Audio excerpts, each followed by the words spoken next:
కావాల్సిన పదార్థాలు చూసేద్దాం. హాఫ్ లెమన్, బ్లాక్ సాల్ట్, నల్లుప్పు, జీలకర్ర పౌడర్ అండి. వేగించి జీలకర్రని పౌడర్ చేసి పెట్టుకున్నాను. పసుపు.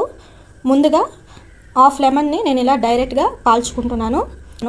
అజీత్గా ఉండేటప్పుడు, యాసిడిక్గా ఫీల్ అవుతూ ఉన్నప్పుడు, కడుపు నొప్పితో ఎక్కువగా బాధపడేటప్పుడు ఇమీడియట్గా మీకు ఇన్స్టెంట్ రిలీఫ్ అనేది దొరుకుతుంది ఈ రెమెడీ వల్ల. పిల్లలకు కూడా మీరు ఇవ్వచ్చు. ఇది మన హీట్ అయిపోయిందండి. లెమన్ చూసారా, మనకు ఎలాంటి ఎక్కువగా కలర్ చేంజ్ అవ్వలేదు. ఇప్పుడు మనం దీని మీద డైరెక్ట్గా మనం ఇంగ్రీడియంట్స్ యాడ్ చేసుకుందాం. కొంచెం నల్లుప్పు అండి, బ్లాక్ సాల్ట్ ఒక చిటికెడు వేసుకుంటున్నాను. కొంచెం పసుపు ఒక చిటికెడు, కొంచెం జీలకర్ర పౌడర్, వేగించిన జీలకర్రని పౌడర్ చేసి పెట్టుకోవాలి.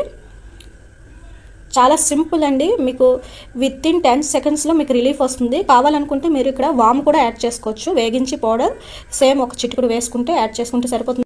మనం ఇది నిమ్మకాయ రసంతో పాటు ఈ పౌడర్స్తో పాటు మనం డైరెక్ట్గా మనం నోట్లో స్క్వీజ్ చేసుకోవాలి.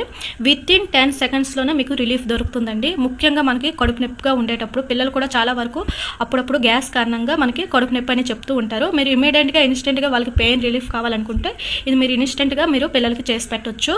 అదే కాకుండా యాసిడిక్ పెద్దవాళ్ళలో చూసుకుంటే యాసిడిక్ రిఫ్లెక్షన్ కూడా ఎక్కువగా ఉంటుందండి. గ్యాస్ ప్రాబ్లంగా ఉండేటప్పుడు, అజీత్గా ఫీల్ అయ్యేటప్పుడు కూడా మీరు ఇలా చేసుకోవచ్చు. ఇది ఇన్స్టెంట్ రిలీఫ్ కోసమే మాత్రమే ఈ రెమెడీ అనేది. మీరు కంప్లీట్గా క్యూర్ కావాలంటే తప్పకుండా డైట్ చేంజ్ చేయండి.